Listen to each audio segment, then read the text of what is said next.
The 7-star QUAQUAVAL Tera event is now live in Scarlet and Violet. In today's video, we've got a brand new build to feature that's going to make running through this to farm this event over the next few weeks super easy. The event for the 7-star QUAQUAVAL is running from the 14th until the 20th of March, so you've got plenty of time to take advantage of this one to go out and catch and farm for the high cost items. If you're looking for alternative builds, we've already covered the Slowbro, which is very consistent, available in the base games, and also Mew as well. Maybe not as accessible, but a really good way to run through this raid. In today's video, like we say, we've got another option that is very accessible and very fast to farm this event. So the build that we're featuring in today's video is going to be for Pawmot, available in the base games. Everyone going to have an easy time picking this one up. It's going to have the electric Terra typing, Shell Bell as the held item, and of course it is going to be level 100 and those IVs hyper trained. Its moveset is going to be Entrainment, Charm, Bulk Up, and Thunder Punch, with an EV spread of 252 EVs in attack and in defense with an Adamant Nature. The remaining EVs just put into HP. The big important thing here is changing its ability to its hidden ability, which is Iron Fist. That's going to boost Thunder Punch's power from 75 base up to 90, so making it a pretty potent electric type attack. The build will be down in the description below, so you can check it out if you want to know a little bit more of the details, and we'll jump into the raid now. I'll show you how quickly it can be to take this QUAQUAVAL down. So as always, turn 0, the QUAQUAVAL is going to go for a bulk up, boosting its attack and its defense by 1 stage. If you've got an Intimidator on your side of the field, it's definitely going to help you out in this raid and speed the whole process up. It's not essential though, you don't require one for the success of Pawmot.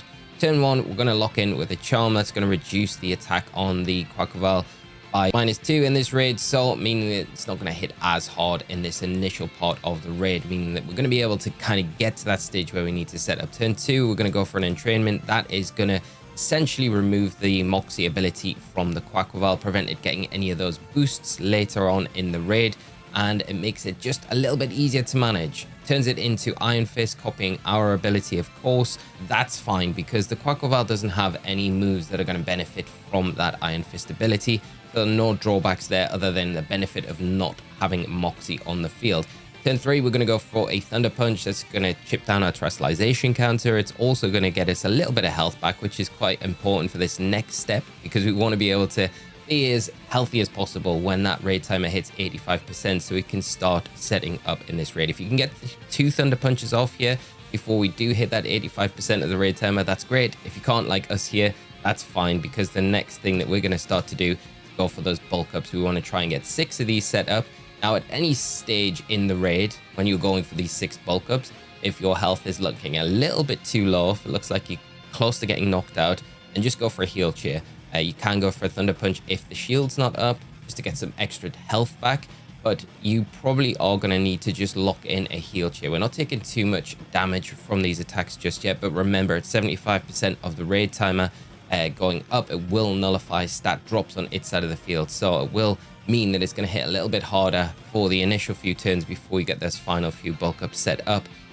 So just rely on the heal chair if and when you need to, before you've got all 6 bulk ups under your belt.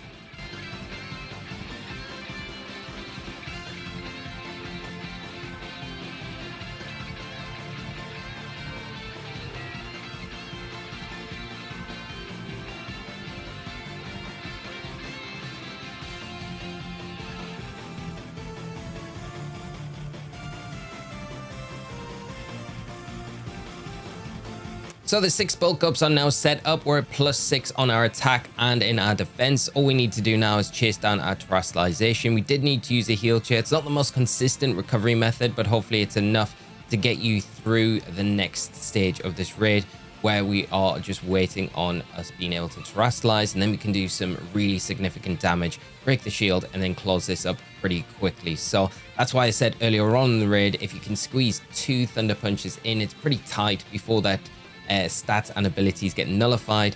It will speed things up at this stage of the raid, but like I say, we're still pretty healthy with the raid timer. It's around 50% now. We're +6 across the board, and we're going to be able to Terastallize and do some significant damage now, break the shield, and then close this one up. But the Pawmot, pretty consistent and very quick as well, especially if you've got those Intimidators on your side of the field. It does mean that you aren't really having to rely so much on that heal chair. If you've got 2 Intimidators, it's a perfect scenario, especially if it's like Taurus and Arcanine.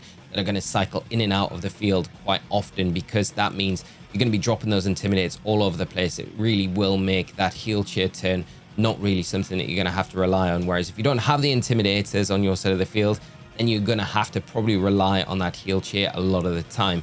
Like I say, you don't need Intimidate to support and make this Pawmot work, but it does help speed things up significantly here. And it gives you another option to use something that's available in the base game. It's pretty accessible to everyone and a little bit fun as well, because how often do we see Pawmot being used as a 7-star raid Pokemon?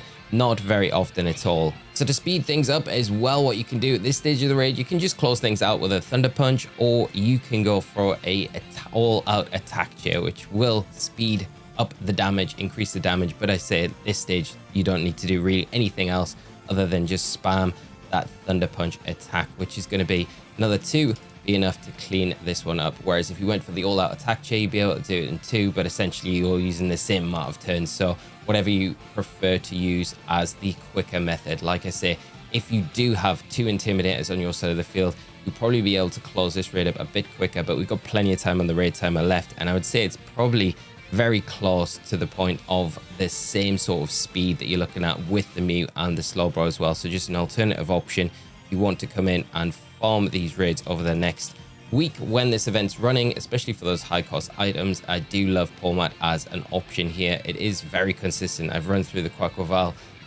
countless times with this one, and I've had a lot of fun doing it. So if you do end up using it yourself, I hope you have a lot of fun, a lot of success with this one. And then if you're farming, of course, you're looking for those high cost items, 3% chance for any of those Herba Mystica to drop in this raid, along with the level up candies, ability patches, and all those other high cost items. We do get a spicy there, so that's quite nice, but a very good option to take into this raid. Of course, if you do want to farm this event, all you need to do is open your map, come to your system settings, down into system, down into date and time. Make sure your synchronized clock via the internet's off. Come into the date and time option, just toggle through those, hit your home menu, come back into the game. All your dens will respawn on your map, and you'll be able to find that 7-star Tera raid event has respawned, so you can rinse and repeat. If you found the build in today's video useful, please consider dropping a like on the video. It does massively help. Consider subscribing to the channel as well to stay up to date with all of these raid and other Pokemon content that we do here on the channel. Thank you so much for tuning in, friends. Have a great rest of your day. I hope you found the build useful, and have a lot of fun with the QUAQUAVAL for the rest of the week it's running.